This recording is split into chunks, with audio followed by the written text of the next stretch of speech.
Right time to buy gold or not? I think I've done so many videos on gold that some people are very sick of me that why he keeps talking about gold. But I think a lot of financial market commentators, I won't call anybody guru, but financial market commentators, experts, if I may say so, have really talked down gold a lot. Maybe the intent is to sell their own products or asset class more. So naturally, if you show the other asset class in bad light, you can justify your own asset class in good light. But I think that is a disservice to their investors.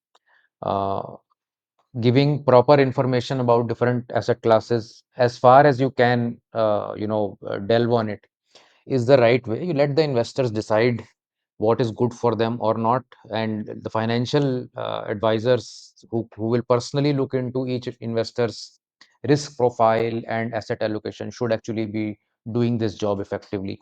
Unfortunately, for most people, that has not happened. And despite gold giving fantastic returns in INR terms, despite sovereign gold bonds giving 13% post-tax returns in India in the last 8 years, very few people were able to, get to that asset class in any significant way.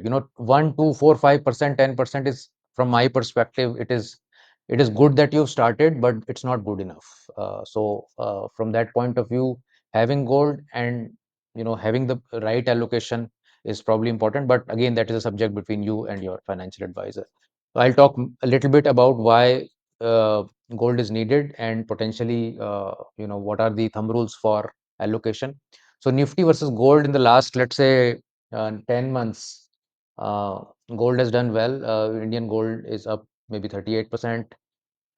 Nifty is up 27%. But one thing to remember is while we show gold prices versus Nifty, gold is not competing for Nifty's capital. You put however much you want to put in equities. Gold should be competing for its space to provide a hedge to your equity assets, to your INR denominated assets. That should be very clear in your mind that gold is not competing for returns versus equity, because gold cannot beat it. It may do so in some short periods or some specific periods where Nifty is not doing well, but that is not the purpose of gold. The purpose of gold is to give you that edge.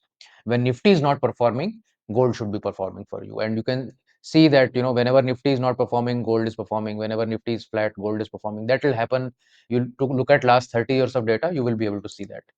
So, it's crucial for long-term portfolios, especially in times of crisis and market uncertainty. And we are certainly in a environment of uncertainty. That much certainty is there. There is a lot of geopolitical instability. A new president is coming in. All kinds of policy changes can happen. Israel, Palestine can flare up. Taiwan, China can flare up. Lot of things can happen, and a a properly allocated portfolio is something that can mitigate the volatility. It won't make you, maybe crazy rich overnight, but it may do some wealth preservation. It may, ensure that you have a proper sleep at night, because gold is priced in US dollars, and a weak dollar drives prices up. So you can see even on the dollar index chart, the dollar is weakening, the dollar yields are falling off. They need to cut rates now. Interest rates, inflation, monetary policy impact gold prices. And despite interest rates having gone up, gold has gone up. Despite US dollar strengthening in the past, gold has gone up.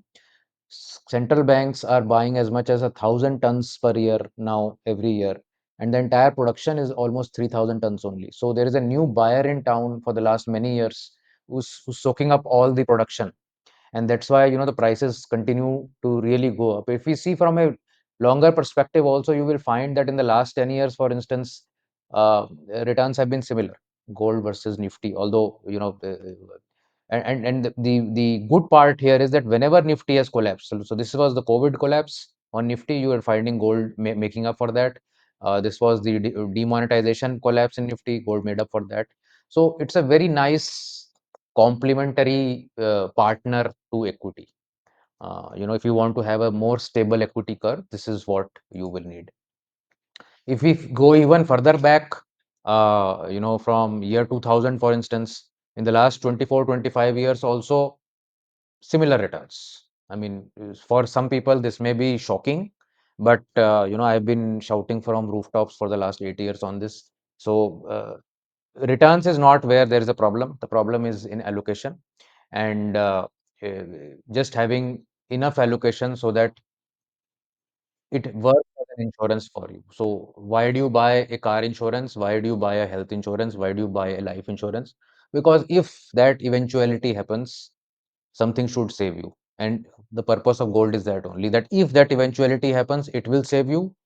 And if that eventuality does not happen, you are not losing the insurance premium. It is still giving you almost market returns. So that is the beauty of gold. Uh, Japanese investors who have, lost confidence in their equity markets in the last 3 decades, with equity returns being zero in the last 35 years. But those who have invested in gold, they are in local currency, they have made 526%. So equity has given zero there in the last 34 years, and gold is up 526%. Do you think this generation, this last the current people who are maybe 40, 50-year old, who started their careers when the equity had crashed, and their entire life they've only seen gold go up and equities just about recovering to where it was? Where do you think their confidence will lie in terms of equity investing?